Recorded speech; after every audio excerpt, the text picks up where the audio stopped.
పడ్డారు. 2వ ఏడాది అమ్మయ్య వేసాడు అనుకున్నారు. 3వ ఏడాది ఎవడబ్బా సొమ్మన్నారు. 4వ ఏడాది ఎవడ కోసం ఇస్తున్నాడు అన్నారు. 5వ ఏడాది ఎంతకంటే ఎక్కువ ఇస్తానంటున్నాడుగా అన్నారు. కాబట్టి నొప్పి తెలియజేసి ట్రీట్మెంట్ ఇస్తుంది ఇక్కడ తెలుగుదేశం. అంటే నొప్పి పుట్టించి ఆయింట్మెంట్ రాస్తే కరెక్ట్ గాని ముందుగా మందేస్తే ప్రాబ్లం. రాజశేఖర్ రెడ్డి ఫార్ములా ఇప్పుడు చంద్రబాబు ఫాలో అవుతున్నారు. ఒకప్పుడు చంద్రబాబు ఫార్ములా మొన్న జగన్ ఫాలో అయ్యాడు.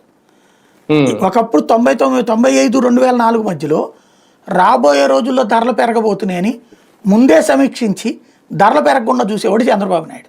12 రూపాయలకే బియ్యం ఇవ్వాలా, ఏది 15 రూపాయలు ఉన్న టైంలో 12కే ఇవ్వాలా, బోర్డు పెట్టి అమ్మాల్సిందే, సాంబా మసూరి సోనా మసూరి బోర్డులు పెట్టి అమ్మేవాళ్ళు అప్పుడు చంద్రబాబు. అట్లా కరెంటు కోతల గురించి ముందే రివ్యూ చేసేవాడు. ఇట్లాంటివన్నీ చేసి గవర్నెన్స్ కంట్రోల్లో ఉంచేవాడు ఆయన. కానీ 2004లో ఓడిపోయాడు. అందుకని ఆయన ఏం చేస్తున్నాడు ఇప్పుడు, అదే రాజశేఖర రెడ్డి ఉన్నాడు, 40 రూపాయల దాకా బియ్యం ధరలు పెరగనిచ్చి అప్పుడు 30 రూపాయలకి అమ్మమన్నాడు, 10 రూపాయలకి అమ్మన్నాడు. అప్పటికి 40 రూపాయలు చొప్పున ఒక 5-6 నెలలు కొన్నారు జనం. కొన్న వాళ్ళకి 25 రూపాయలకి వచ్చేటప్పటికి 15 రూపాయలు మిగిలినట్టు వచ్చింది. అంటే నొప్పి తెలియనిచ్చి మందేశాడు ఆయన. కాబట్టి ఆ ఫార్ములా రాజశేఖర రెడ్డికి బెనిఫిట్.